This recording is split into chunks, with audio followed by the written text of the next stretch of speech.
So here's an idea I have for a new extraction method for a bunch of minerals, chemicals, and batteries and stuff that can combine two things: solvent-based methods and, well, three things: filtration-based method and mechanical grinding.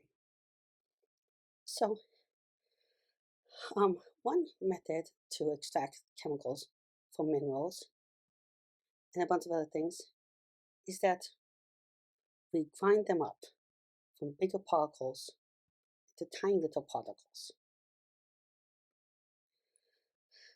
Now, this is not that great because there's no separation except for density or something. But if we add a chemical that dissolves this, it's much, much better than either one alone. And what happens is that the chemical that dissolves it faster the smaller particles become. Also, some of the energy from grinding, somehow through mechanisms not fully understood, and probably varies from different thing you're doing, somehow some of that energy goes in and actually makes stuff solvate faster, more directly than just the surface area. And now, just putting a chunk of material there doesn't solvate very quickly. Once we have stuff in solution, we can do something called electrolysis to that regenerate the solvent or the chemical that's attacking it. And solvent is not always the right term. It could be a chemical attacking it, like hydrochloric acid, or in dissolving it more traditionally like water and salt. We filter it out with electrolysis or a membrane that can regenerate this chemical, and it faster interacts, and also, again, because of the mixing from the grinding and stuff, back and forth. The problem with grinding, though, in a solvent and is that the solvent, some of the energy goes into mixing up the solvent or moving the solvent instead of grinding.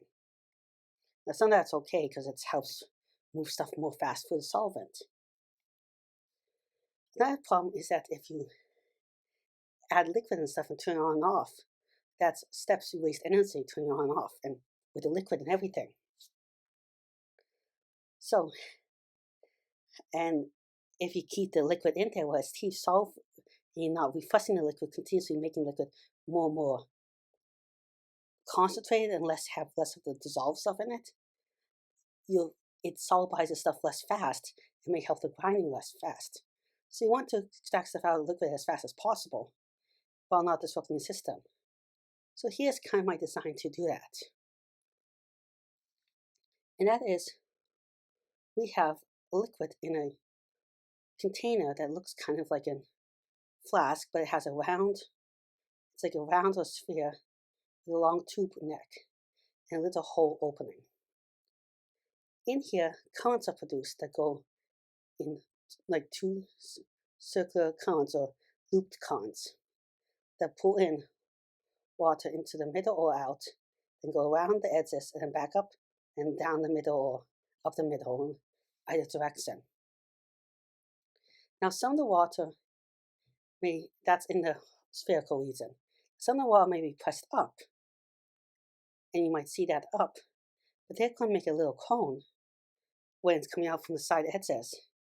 And that cone is going to force the water hit each other and push back down, kind of trapping the water in that little thing if the gap is small enough. To further increase it, we can mix it without having any pores or something in this whole thing. And remember, pores are delicate, so under high mechanical load, they can easily break and stuff if you have like a filter or something. By having it use ultrasonic waves to push stuff away from certain regions of the container without anything physically touching it or blades or anything, so it doesn't cause a lot of wear and tear. And these ultrasonic waves I've shown before how they can mix and move a bunch of things in like circular directions or forward or backwards. They will concentrate at the region where stuff is exiting and push it away from that region, so everything is more trapped in that layer. And having it generate a circular current with resonance will keep stuff flowing around with minimal loss of energy, even if it's not grinding. So the energy here keeps stuff flowing around in a circle or is grinding. But on top of here, For dissolved stuff, there's still liquid that's not moving as much in this current. And that liquid we can cycle back and forth in tubes under mild current and go into filters and filtration apparatus that is extracted from the solvent by electrolysis or membranes and stuff.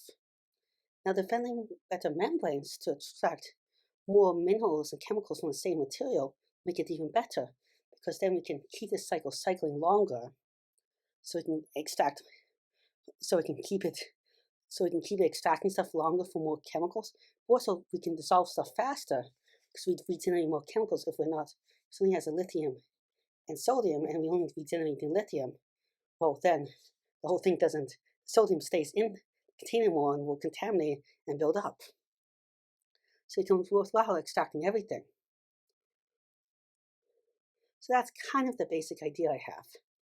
Now, eventually, though, we will have to stop it, and the more different types of chemicals we can extract, the longer we have to wait until we stop it. And then we would have to pull out this whole thing and regenerate the fluids. But a way we can help prevent we pouring out even longer is by adding more minerals and stuff as stuff gets grounded finer, more extracted. And also, if we can disrupt it a little bit, so a little bit of water is pumped out more in the filtration process, we can also make it less of a batch process. So we disrupt this flow that keeps everything contained a little bit. So just some quick ideas right there. Well, thank you very much for listening. Please like and subscribe. It really helps send out. I'm trying to reach 1,000 subscribers and near 4,000 watch hours. It's really hard, I think you can do it. Again, thank you very much. Goodbye.